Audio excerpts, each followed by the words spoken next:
Hi, we're the Howling West, and we're here at London Bridge Studio with our producer, Jonathan Plum. Jonathan, if you'd like to introduce yourself. Sure. So my name is Jonathan Plum. I'm the co-owner of London Bridge Studio here in Seattle, Washington, and I'm a music producer and engineer. And I have two other co-owners along with me at the studio is Jeff Ott and Eric Lullava, all producers and engineers themselves. And we took over in 2006, but the studio was built in 2000. The studio was built in 1985 by Rick and Raj Parashar. And Rick went on to be a big producer who produced Pearl Jam 10 that was done here, and Alice in Chains, and Temple the Dog, and Blind Melon, and and that was all done here inside London Bridge Studio. And so we've owned it since 2006, and one of the latest projects I got to work on was the band The Howling West. Right on. So were you able to, were you here and around when Pearl Jam did 10? I wasn't. 10 was done in 1990, and I believe, and I actually came in just after, probably like 6 months after Pearl Jam, after 10 was done. It was already out on the radio, and I was a fan. I was young. I was 19 years old, and I landed a job here at London Bridge as an assistant engineer. And I think right at the end of 90, the beginning of 91. So I didn't work on 10, but Pearl Jam did come back in 91 to do the single for Even Flow and some other stuff for the soundtrack for singles and some B-sides. So I got to work on, in fact, I co-mixed the song Dirty Frank with Pearl Jam. And that was in 91. Yeah, and I was young. I was under 21. I think I was 20 years old. How well do you remember some of working with them? What was that like? I mean, we're huge fans of Pearl Jam, obviously, and I'm wondering if you can talk a little bit about what it was like to work with them. Well, yeah, working with Pearl Jam. Again, I was, this is in 1990, 91. I was already a huge fan. They hadn't blown up yet. They were big in Seattle, and I got to see them a handful of times. In fact, I snuck in because I was under 21, but I was able to sneak into a couple shows. One at the Rock Candy. I mean, these are infamous shows, like these small club shows where Pearl Jam played, probably like their third or fourth show ever. And so me and my friends were already a fan. They weren't getting played on mainstream radio yet, but they were getting played on like the college radios. And so we were big fans, and we knew there was a movement happening.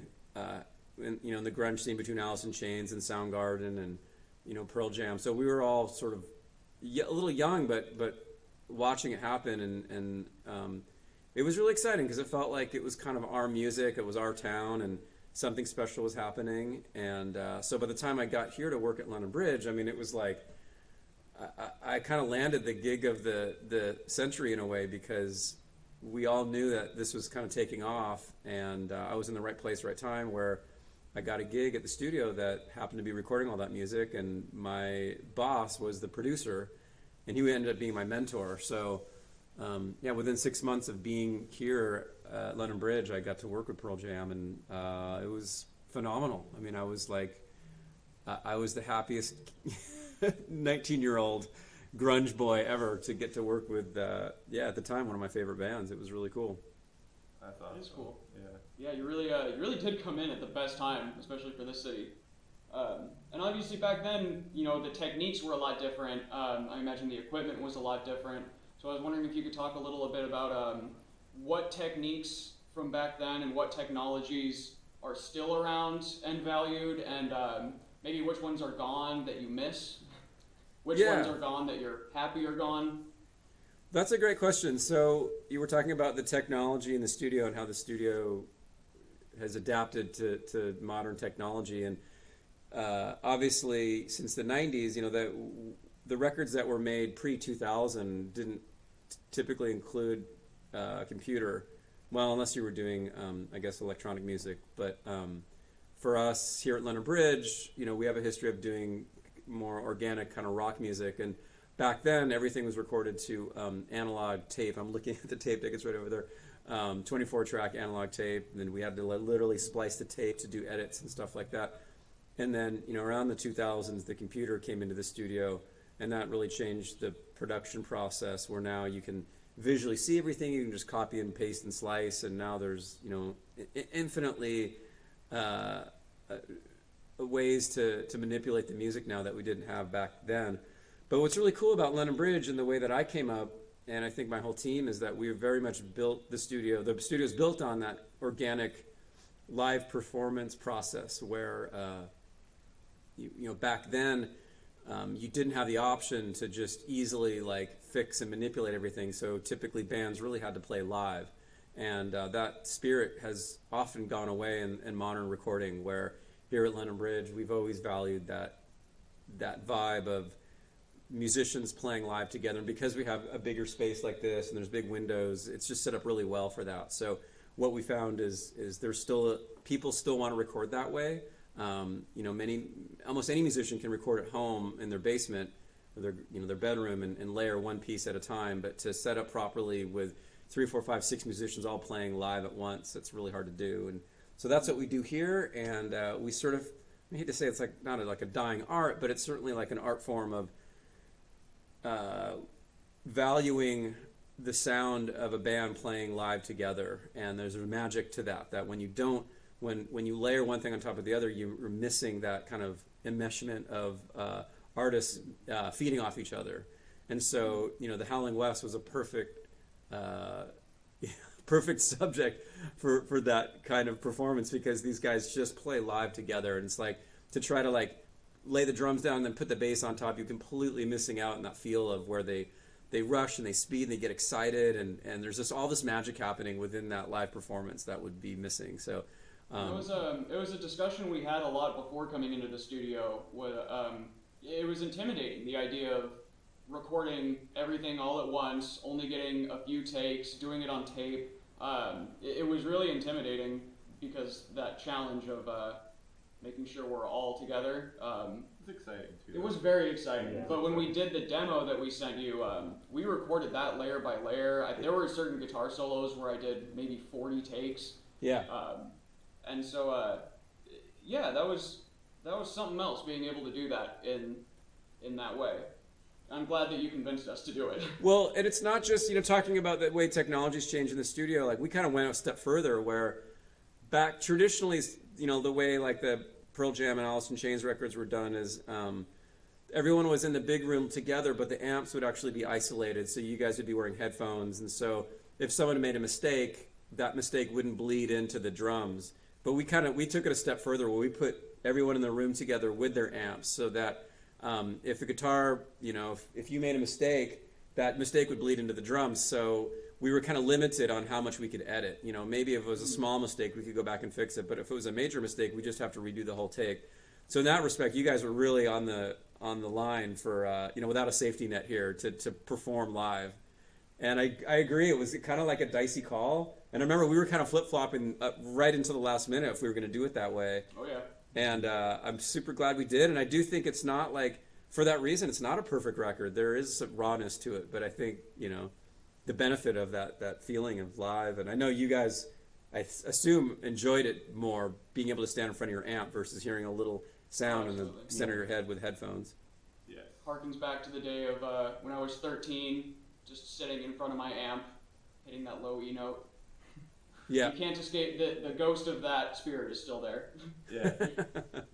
That's awesome. And you're right, it's not a perfect record, but I think the nice thing about this style is it wears mistakes well. And it just, to me, it's adds depth. It's not only musical depth, because you guys are interacting that way, but it's a sonic depth too, where when you really listen to the recording, you can hear the snare drums rattle from the bass, and it's got a more of a three-dimensional feel. So I feel like you just can get lost in the music more. There's just more content and detail, so you can listen to it over and over again and hear new layers and new details. That's what I think is exciting about recording. And I think you couldn't have done a better job bringing that out with us. Thanks, man. I think it also captures the human element more. Perfection is nice, but it's not realistic, in terms of, people, and the fact that... Whoever's talking right now, I can't hear you. Oh, okay. I was saying it captures the human element more. I feel like being able to play all together and it not being perfect because I don't know, just we're human. The humans aren't perfect, and I've always heard, you know, from the old rockers of the '70s that it's the imperfections that make the music great. Mhm. So, yeah. At the end of the day, it's the people. Yeah. So I was curious. So obviously, we recorded to tape. You know, we wanted to use that kind of more older technique. I was wondering if there were any techniques that were maybe unusual in recording our album. Anything out of the ordinary that maybe not a lot of bands do. You know, we went.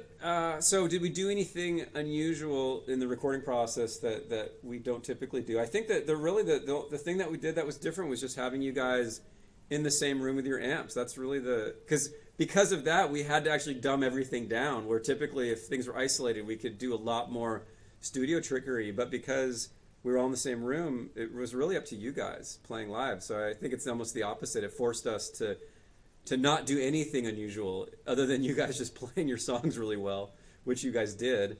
And what about the sort of production process, like the post-recording? Was there anything sort of unique going on there that maybe we wouldn't know about offhand?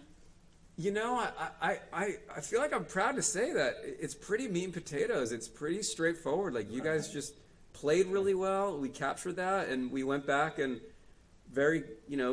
we really honored that performance. And I know we did some guitar overdubs. We layered some stuff, and we spent a lot of time with the vocals. Mm-hmm. In fact, I don't think, did you sing at all during the tracking?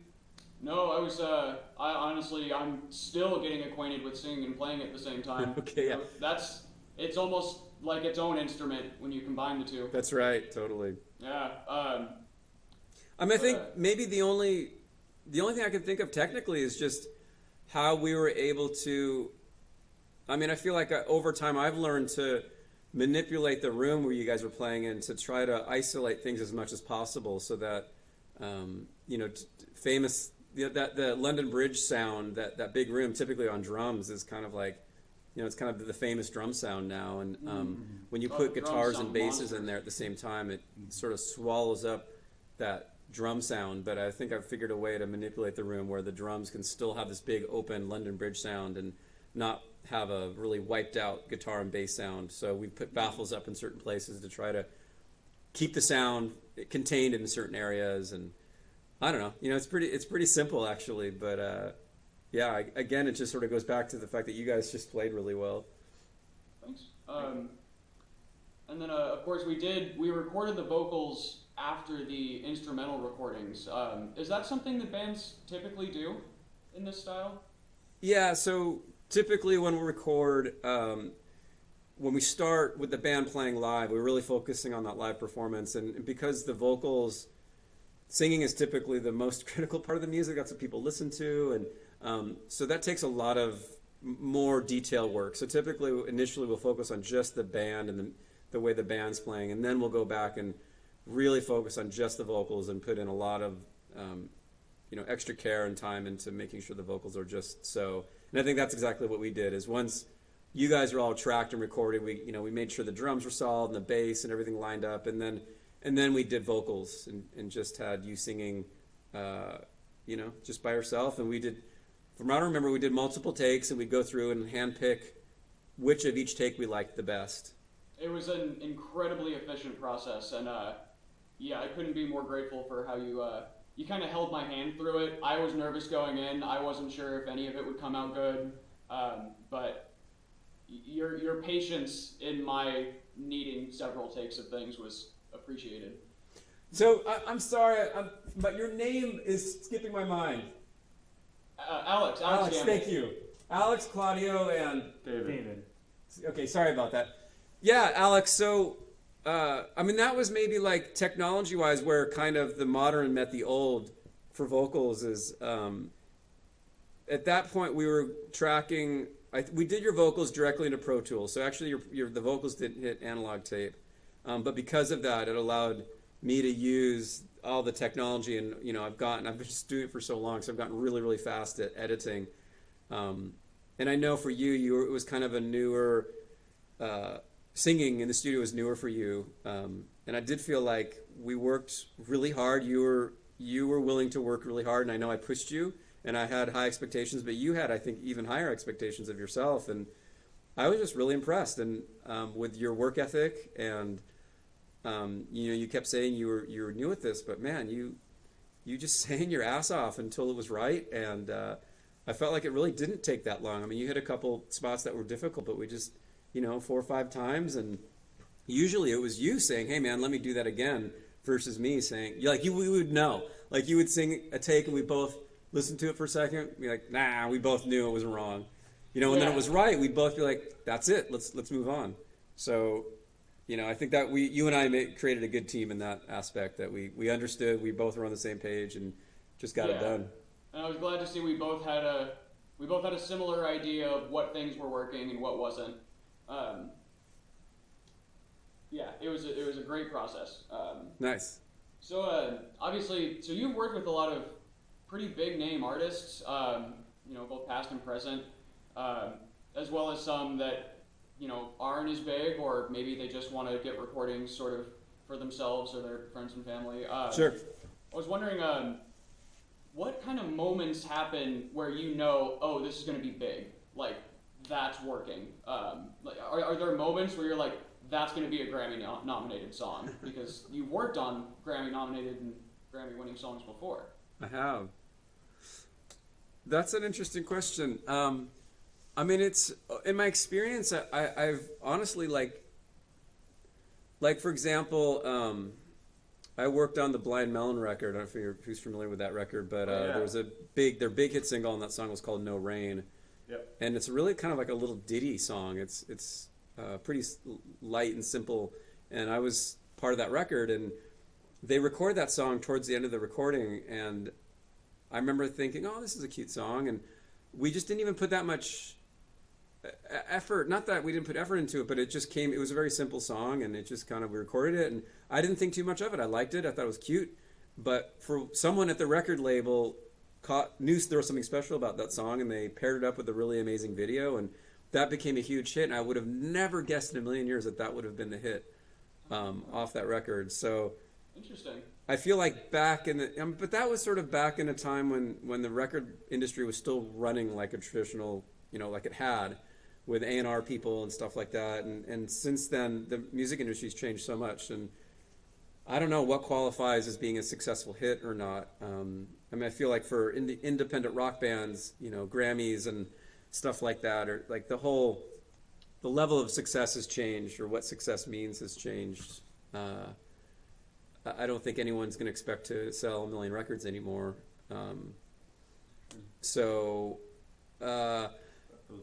feel like I see music go down in the studio that blows my mind, and oftentimes that music sometimes never even sees the light of day, and it's sad and unfortunate the way how messed up the music industry is. And a lot of indie bands can be really amazing. Like I see this all the time, where you have musicians that are incredible musicians, but they're terrible business people. And so they might make the most beautiful piece of music, but not know how to market it, or not have help marketing it.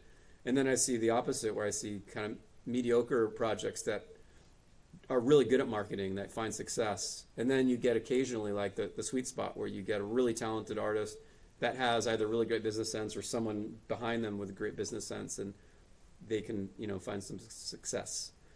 But as far as the Howling West, I mean, you guys make me really proud to be in Seattle and know that there's still rock happening in Seattle, and it's quality, and it's original, and it's good. And I'm stoked. Like, was super stoked to get to work with you guys. Feel super proud to have my name on this, and wish you guys. I think you guys deserve that success. Whether you can find it here in Seattle, here in the modern, industry. I don't know. I hope so. That's why I'm here to help you guys out. Because I want that success for you guys. Yeah, we really appreciate that, and we couldn't have come to a better place to help realize that dream. Yeah. Nice. Well, I don't disagree. Our demo to the finished versions. Night and day. I remember the first time. So Claudio and I mixed the whole demo, and I remember the first time we showed David. I was just humiliated. And actually, I am curious. We sent you the demo. I was wondering, do you listen to that and study some of the things that we're looking for, or do you like to go in fresh? Do you like to kind of let it be a surprise and let it unfold on that day? No, I definitely like to get demos first and know what I'm getting into. And as a music producer, I typically get involved with arrangements. Oftentimes, bands need that kind of help, like, oh, this section's too long, or the song needs a bridge or a key change or something. And I remember listening through the demos and making notes and thinking, well, no, you guys have arranged your songs pretty well. I think I even had some ideas of like changing the music around. I think I might have even sent you guys notes, but you guys seemed to know what you wanted, knew what you were doing, and I knew that I could tell there was clear intention and that you guys put a lot of care into the arrangements. So the arrangement was all Claudio. He's excellent at that stuff. I mean, if I was doing all the arranging, they'd be very kind of Nirvana-esque, just versus chorus. Yeah, no, and I recognized that each song was unique and each song was arranged in a unique way. And no, I knew it was quality. From the demos, I was like, okay, this is quality. I had some ideas, but ultimately, like, that wasn't so important. I think for me, my role with you guys was just helping you guys capture that, what you guys do best. And it's interesting, the setback we encountered with the pandemic, because we had sent our first tracks to you back in, I think, February, and you gave us a lot of notes, and it was the fact that we got delayed that much actually is what gave us the ample time to use those notes and take that seriously. And oh, see, I didn't even know this. Did you guys incorporate some of my ideas? Oh, absolutely. Yeah, well, granted, some of it was technical things. Like, I remember there was a lot of notes on, like, the vocals are too loud here, they're all over the place, and it's like, yeah, well, we were in a small room and our mic was feeding back constantly, and I think what it really came down to is I had some doubts on some of the arrangements. Your nose kind of like solidified like what I was already feeling. Got you. And so I was like, okay, yeah, I'm gonna trust my gut at this point because, you kind of said the similar thing. So I was like, yeah, things we had suspected. Yeah. That's cool. I mean, it tells me that we just, for somehow, we were on the same page from the get-go, which is cool. Yeah, and that's really how we knew that this was going to work out. Yeah. Working with you has been easy and great. So. Yeah, now, of course, working with everyone is not always great. And I'm curious, obviously there's been some times where I imagine there's been some train wrecks that have come through, some things that didn't work out. Perhaps you've even watched a band crumble before your eyes. I was wondering if you'd be willing to talk about some of the common mistakes that bands make as they go into the studio and share some of those stories. Yeah, so I do work with a lot of kind of up-and-coming bands, and see, what do I see? So many things, like not having the proper gear, not having their gear tuned up right, not knowing their songs. That's really sad when I see young bands that are spending their really hard-earned money. They just have a limited time in the studio, and they're still arguing about parts amongst themselves. And it's like, man, guys, this could have happened months ago in rehearsal room, but now you guys are arguing about a part, then you're just wasting your time and money, and now the recording's not gonna turn out as well. So, I guess I would say I'm seeing that less and less as the music industry's changed, and I feel like people are valuing this studio space more because people can do it at home. So for someone that's going to come in here and spend money, on me and on this studio, and it's not cheap, they just take it seriously. So for the most part, I feel like people come in pretty darn prepared. And I guess that's part of my job too, is making sure that they're prepared when they get in. Okay. Yeah, I remember we kind of all agreed to do our best to not make too many last minute changes. Yeah. For exactly that. Because, Claudio and I, if we have a creative difference, it becomes a 2-hour philosophical discussion.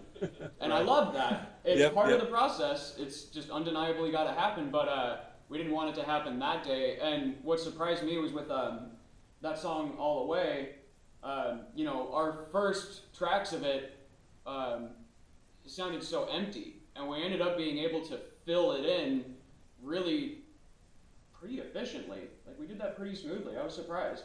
And that's, I feel like we should, I want to point out that's so, what's the word? We all communicated really well together. Like I was always impressed with you guys and your ability to communicate clearly and because it's true, once we got in the studio, it's like we're making these really big decisions. We're adding parts that were never there before. We're writing parts. And collectively, all three of you guys had your own opinions, and I had my own opinions, and I was pushing you guys.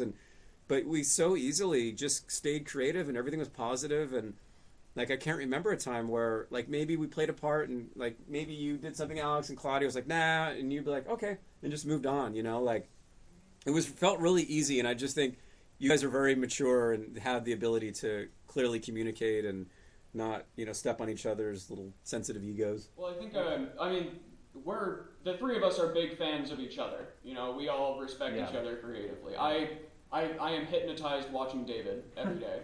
And it plays a lot into like our practice routine, right? So when we meet up, everyone's trying to make sure that everyone's doing everything either correctly or knows everything before we come into the rehearsal room, or if somebody is doing something or we change a part, we usually we just knock it out right there.